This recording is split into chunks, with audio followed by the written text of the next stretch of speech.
नमस्कार दोस्तों। यूपी की राजनीति में जातीय टकराव कोई नई बात नहीं है, लेकिन अब ये टकराव सत्ता पक्ष के भीतर हो। जब ये झगड़ा ठाकुर बनाम राजभर में बदल जाए तो सवाल सिर्फ कानून व्यवस्था का नहीं होता, बल्कि सवाल होता है वोट बैंक के बिखराव का।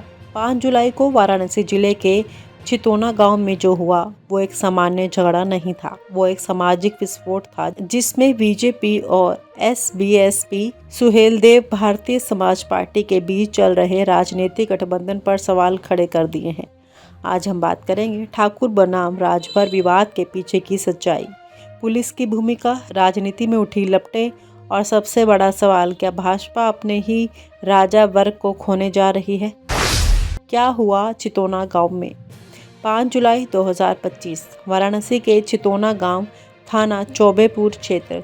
एक छोटा गाय, एक खेत और 2 जातियां, ठाकुर और राजभर।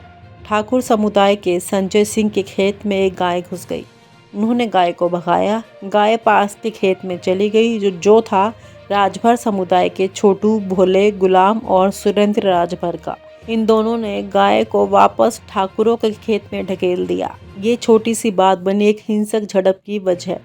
देखते ही देखते तलवारें निकल आई, लाठियां चलने लगी और पुलिस की मौजूदगी में संजय सिंह और उनके परिजनों को जीप से उतारकर मारा गया। क्या ये महज खेत का विवाद था या इसके पीछे कुछ और सामाजिक खदबदाहट थी।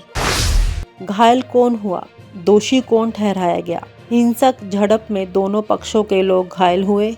ठाकुर पक्ष से संजय सिंह और अनुराग सिंह को गंभीर चोटें आईं। उन्हें वाराणसी ट्रॉमा सेंटर में भर्ती कराया गया, लेकिन एफआईआर किसके खिलाफ पहले दर्ज हुई। 6 जुलाई को ज्वाला प्रसाद राजभर की तहरीर पर संजय सिंह, अनुराग सिंह, अमित सिंह और एक अज्ञात के खिलाफ धारा 307 हत्या का प्रयास समेत गंभीर धाराओं में केस दर्ज हुआ। अनुराग और अमित को तुरंत गिरफ्तार कर जेल भेज दिया गया। अब आया सवाल, ठाकुर पक्ष की तहरीर पर पुलिस ने क्या किया। कुछ नहीं, एफआईआर तक दर्ज नहीं हुई। ये कैसा न्याय था। करणी सेना का एंट्री और ठाकुर अस्मिता। ठाकुर समाज की नाराजगी यहीं से शुरू होती है। करणी सेना ठाकुरों की प्रतिष्ठित जातियां संस्था आलोक सिंह के नेतृत्व में थाने में डटी रही। मांग की गई ठाकुर पक्ष की तहरीर पर भी केस दर्ज हो, हमला करने वालों राजभर पक्ष पर भी कार्यवाही हो। करणी सेना का बयान, क्या ठाकुर होना अब गुनाह है।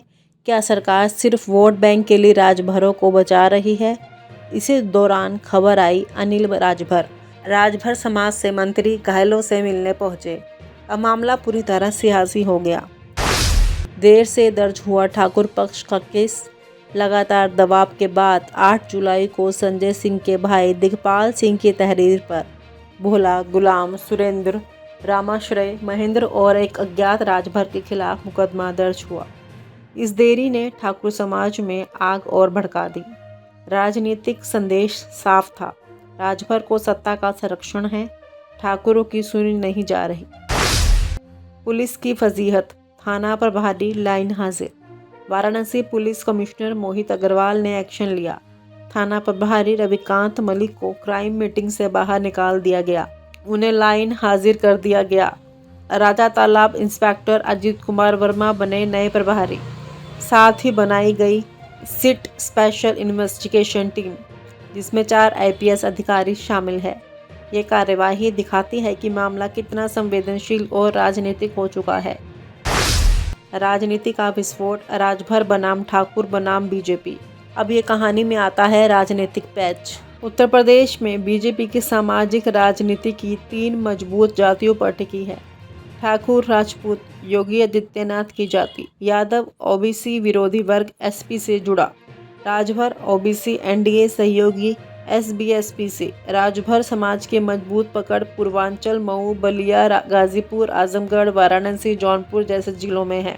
बीजेपी ने उन्हें 2022 में ओम प्रकाश राजभर की पार्टी एसबीएसपी को साथ लिया, जिससे उसे एक इलाकों में पिछड़ा वर्ग का बड़ा वोट मिला। लेकिन अगर ठाकुर समाज नाराज होता तो जो कि हो रहा है और राजभर समाज की तरफ सत्ता का झुकाव साफ दिखता है, तो बीजेपी को दोनों तरफ नुकसान होने की आशंका है।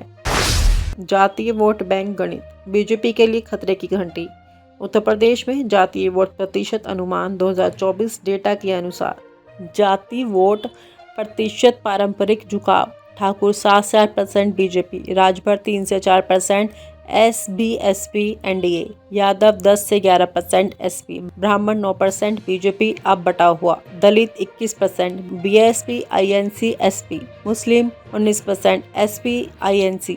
ठाकुर और राजभर दोनों बीजेपी के कोर ब्लॉक बन गए थे, लेकिन अब यदि ठाकुर समाज ये मानता है कि बीजेपी राजभर को पक्षपातपूर्ण संरक्षण दे रही है और राजभर समाज ये मानता है कि पुलिस, ठाकुर और सिस्टम उन पर झूठे केस डालती है, तो दोनों वोट बैंक दरक सकते हैं।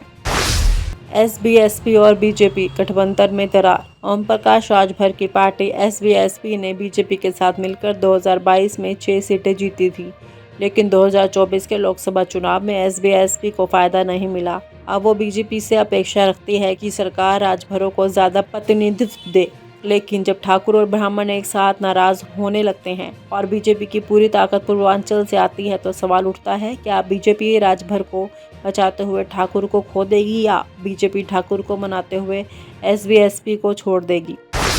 कौन ले सकता है फायदा? अगर बीजेपी की जातीय संतुलन नीति विफल होती है तो फायदा किसको हो सकता है? समाजवादी पार्टी पहले ही यादव प्लस मुस्लिम गठजोड़ है। अब अगर ठाकुर नाराज होते हैं तो SP में ठाकुरों की वापसी मुमकिन है।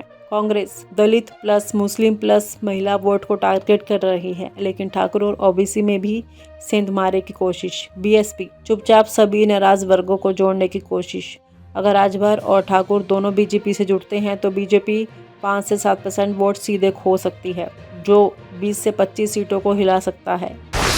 बीजेपी की परीक्षा शुरू। बीजेपी उत्तर प्रदेश में सत्ता में है, लेकिन सत्ता का मतलब सभी जातियों को संतुलित रखना होता है। अगर एक पक्ष को ज्यादा संरक्षण दिखे और दूसरे को अन्याय महसूस हो तो यदि असंतुलन सत्ता को गिरा सकता है। आज ठाकुर और राजभर एक दूसरे के खिलाफ खड़े हैं और बीजेपी के लिए यह अंदरूनी संघर्ष किसी चुनावी सुनामी से कम नहीं। क्या बीजेपी एक सामाजिक फुट को जोड़ पाएगी या आज राजभर और ठाकुर अलग अलग रास्तों पर चल पड़ेंगे?